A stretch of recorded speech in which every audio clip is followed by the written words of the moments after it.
Hey guys, it's Omer from MMOs.com with another quick weekly news recap of all major MMO news and announcements for the week ending April 17th, 2017. This is episode number 91 of the recap, and the first bit of news this week comes from Area Games regarding Twin Saga. The game officially went into open beta to full commercial release this last week, and along with it released the new Monk class, which as you probably guess is a melee class that uses their fists. And alongside the new class, Twin Saga also added new story zones, 3 new dungeons, a couple of systems so you can finally find your in-game waifu, and most importantly, increase the game's level cap to 70. If you never played Twin Saga, it's worth checking out for the dialogue alone. It's one of the few MMORPGs where I actually read all the quests and the story stuff, because it was actually really well written and quite funny. Area's localization team had a lot of fun with this one. And while the game itself doesn't do anything too revolutionary, it's still quite fun, and they got that new big update of the higher level cap and a new class, so now it's a great time to check it out. Next up, make way for the dead coming back to life. Asta Online is returning from the dead to Steam sometime later this month. And in case you don't remember, Asta Online has a bit of a history. It was once dubbed as the Korean World of Warcraft, but the game quickly flopped in South Korea, and after shutting down over there, it launched in the West through Webzen and ran for only about 7 months before shutting down on October 4th, 2016. But WeGame, publishers of Digimon Masters Online, somehow got the license to Asta and is bringing it back to life. And again, no word on exactly when it'll go live. All we know is it'll be on Steam sometime later this month. I don't expect the game to do too well this time either, but it's always good to see these games come back to life because every game has its own fans, so it's good that they come back to playing Asta once again. Up next, we got an MMORPG for Nintendo Switch, Dragon Quest X, which is set to launch on consoles this fall in Japan only. Dragon Quest X has only ever been released in Japan thus far, so the Switch version will also be a Japan exclusive. I think some people were kind of hoping that with the Switch launch of the game, there may have been English localizations, but alas, that is not the case. However, those dedicated into trying Dragon Quest X can do so on Japanese servers, but heads up, the game is subscription based and has no English patch, so it'll definitely be rough. A PC version of the game is launching in China though, so it'll be the first market for the game outside of Japan, and hopefully, who knows, it might come out in the West eventually. But as is, we have no word on that. And I move right along, some big news from ThinkSoft. Apparently the company is developing an Unreal Engine powered sequel to Dungeon Fighter Online. A few odd things to point out. Firstly, Neopal is the current development team within Nexon that made Dungeon Fighter Online, and they're not the ones actually working on the sequel. ThinkSoft is, which is another internal studio within Nexon that actually works on Peria Chronicles.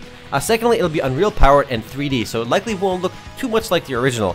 Which is odd because I think a lot of what made DFO unique was the art style and side-scrolling gameplay, but perhaps they'll be able to capture some of that essence in the sequel. There are no videos for the game just yet, or even a release date, or really anything else out there, so what you're seeing in the background is just Dungeon Fighter Online gameplay. All we know is that a sequel is being worked on by ThinkSoft. Next up, Life is Feudal MMO released a new gameplay video showing off what players can expect in the game. For those that haven't heard, Life is Feudal MMO is an MMO version of the already released game Life is Feudal. Players start off with nothing and build up camps, create settlements, and more. So think Ark/Rust with MMO elements, and up to 10,000 plus players on a single world. The concept is actually really awesome, but I'm curious if they end up pulling it off well or not. I mean, a game like this requires tremendous optimizations, because if you have 10,000 plus people in a world like Rust, which already kind of lags, it could be a disaster. The first round of closed beta tests is set to begin later this month, and I'm looking forward to giving it a try. And it sounds a bit like Dark and Light as well, or Age of Wushu too, so I'm curious to see how this game is going to go. Up next, in the Japanese MMO sphere, Figureheads from Square Enix beat out Phantasy Star Online 2 in the PlayStation Store's most popular free-to-play games list this last week. Mech shooter Figureheads launched on PS4 in Japan last month and has been doing quite well on there. Apparently better than it's been doing on the PC, it seems. Unfortunately, as with Phantasy Star Online 2, we may never see Figureheads released in English, as we haven't heard anything about the mech shooter making its way to the West. Those interested in the 5v5 mech shooter can probably give it a try on the Japanese servers though, but I'm not sure if there's an English patch out for this game just yet either. But given that PSO2 is still not out here, don't expect this one to launch anytime soon. And speaking of MMOs launching on the PS4, Skyforge recently launched on the PS4 and more recently even launched on Steam.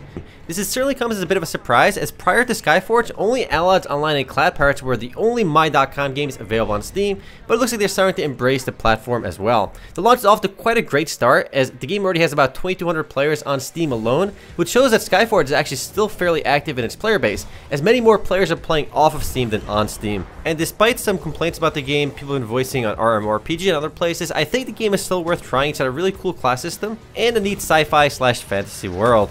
Plus, now it's conveniently on Steam. I'm curious to see how it's going to do on PS4 though, because Neverwinter has been doing really well on there, and so has pretty much every other MMORPG that launched on console. So I'll give you guys an update as soon as we hear one about PS4 numbers. And speaking of Steam launches, Tanki X is set to go live on Steam Early Access on April 20th. Tanki sounds a lot like a super cute or kawaii name for a tank, but maybe I'm just derp. The original Tanki game is enormously popular and has over 45,000 concurrent users on its official website. Tanki X originally entered open beta back in September 15th, but will be available on Steam later this month on the 20th. I actually did a first look for Tanki X back when it launched, and it just feels like a really simple version of World of Tanks, basically almost like an arcade version of World of Tanks where you can jump in, and it's got less customization and less depth, but it's much more easily approachable and easy to get into. I move right along, something a bit more MMO related. 16-bit MMO ARPG Kingdom of Loot launched on Steam Early Access this last week and looks a lot like Diablo meets Secret of Mana. And I kind of like what I see. The game focuses on collecting, crafting, and sharing in-game loot according to the devs. And unfortunately, it does have a price tag though, about $8.99, but it is on sale for $6.74 during launch week. The game looks to be getting about 100 or so users online concurrently, which isn't too great for a newly launched game. I expect that they may reduce the price in the future or go free to play. I really like the game's art style, and I'll probably do a first look soon, but I kinda wish it was free to play. Still, having played Secret of Mana back in the day, I really like this game's art style.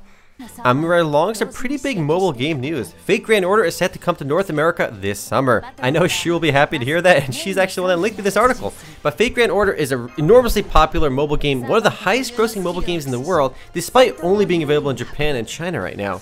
For those unaware, it's basically a hero collector RPG based on the Fate Stay Night franchise, and it's actually a really polished game. I've played it myself as well, and what really makes Fate Grand Order stay apart is just how much effort was put into the game's production value. You have gorgeous graphics, really solid music, and great animations. And it's also worth mentioning that the North American release will feature the original Japanese voice actors, which is a nice plus. It almost feels like they're just cheapening out on localizations, but most people do like the original voice actors, so it's actually a positive. I am definitely looking forward to trying this one out. I didn't play the Japanese one only because it wasn't in English, but I'm looking forward to playing this one. And I'm moving right along, also in mobile game news, MapleBlitz X is running its second round of closed beta testing between April 20th and April 26th in South Korea. Anyone can download and play it through QApp though during this period. And for those that haven't heard, MapleBlitz X is another Clash Royale-esque inspired game with CCG/strategy elements and a spin-off of the MapleStory franchise. I actually played a decent chunk of Clash Royale and I really like the MapleStory game, so I'll definitely give this one a try. You can't blame them for trying to copy Clash Royale because that game immense money. Despite wanting to actually try this game, I'd rather much hear about MapleStory 2 launching in America, but there is no word on that just yet. I promise I'll update you guys as soon as we hear anything about it. I'm right along. Krosmaga from Nakama Games just launched this last week. It's available on Steam as well as Android and iOS. And as you can see from the video in the background, it's a tactical card game with strategy elements. And the cool thing here is it's actually developed by Nakama Games. They're known for Dofus as well as Wakfu. And the core gameplay actually looks a lot like Duelist or Feria, and I like both of those games, so I plan to check this one out. The only minor thing that nags me is the game's name, Krosmaga. It doesn't really roll off the tongue, but I'll do a first look for this one relatively soon, so keep your eyes peeled. I'm right along a bit of news for Rend. We have some news about the game's new flexible multi-classing system. Rend, if you haven't heard, is a survival game with factions developed by 3 ex-World of Warcraft developers and a few Rioters as well, and other people from prominent studios. And with the game's class system and the way the game looks to be being built, it looks like it's trying to be an MMORPG with survival game elements. I guess a bit like Life is Feudal MMO, but with some class elements. The 4 class paths in the game are Assassin, Mystic, Soldier, and Survivalist, and players can choose a primary and secondary class while building out their character. And given some of the people working on this game, there's a lot of hype here. I'm looking forward to trying it, but I can't get too excited just yet because there is no release date for any kind of alpha or any kind of testing just yet. Next up, the Underbound update for Tera officially launched this last week, and with it comes the Valkyrie class, which is only available to female Stanics. The Valkyrie is yet another DPS class for Tera. They use polearms called Runeglaze and focus on DPS and mobility. The cool part about the Valkyrie class is that players actually got to vote on the class name, and Valkyrie won out with Moondancer coming in a very close second. I actually like Moondancer a bit better and voted for Moondancer, but alas, I lost. Alongside the new class, the Underbound update also increased difficulty of monsters in the open world and rebalanced some various leveling dungeons and more. And since the update, the game's player base on Steam has spiked quite a bit, and it gets about 2,000 to 4,500 players online on Steam, whereas it was only averaging about 2K or so beforehand. And despite its age, Tera is still rocking it. If you've never played the game, definitely give it a try and try out that new class. We read along a bit of news for Albion Online. Developers released a pretty cool infographic showing that about 2.8 million hours of gameplay was recorded for Albion Online since the Galahad update went live on March 13th up until April 9th, which is actually really neat because it shows on average players played 13 hours per player and about 212,000 players logged in to play the Galahad update, which is actually really surprising because I figured less people would play and they would wait for the July 17th update where the game won't have any more wipes going forward. So after July 17th there won't be any any more wipes, so I figured more people would wait for that, but it looks like people are still extremely excited for Albion Online, and the game's player base remains strong. I have not played the Galahad update, and I'm actually waiting for that July 17th date so I can play without worrying about wipes myself. And next up, a small bit of news for Star Trek Online. The game's Reckoning update launches on consoles on April 18th, whereas the PC version of the update launched in January, so there's a pretty huge delay between console release and PC release, and a lot of games have been having that delay. Rarely do updates go live for both PC and console at the same time. Hopefully the gap does narrow though, because between January and April 18th is a pretty huge gap. We'll have to wait and see if Skyforge can do it any better, or Tera and BDO when they launch on console eventually too.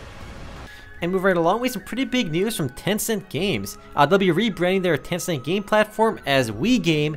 Whereas Tencent Game Platform is basically only China, WeGame has more global ambitions. It's basically their Steam version where basically you can launch any of Tencent's games in their platform, and they're going to be expanding internationally with a global reach, so it could be competing directly with stuff like Steam.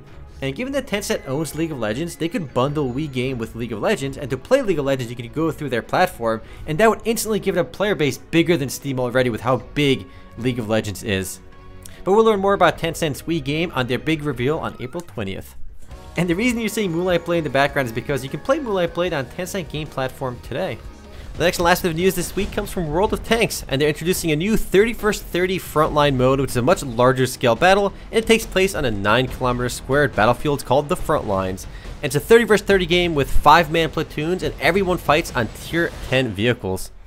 Wargaming has certainly been on the ball with World of Tanks, releasing new updates regularly. I mean, the game is doing tremendously well. It's actually one of the most popular free-to-play games in the world. In fact, it made about $450 million last year, out-earning Hearthstone, Lineage, CSGO, MapleStory, Dota 2, and a bunch of other games. It's the 5th highest grossing game according to our own list of most profitable MMOs. Anyway guys, that's it for MMO news this week. I'll see you guys tomorrow for the podcast. Later guys.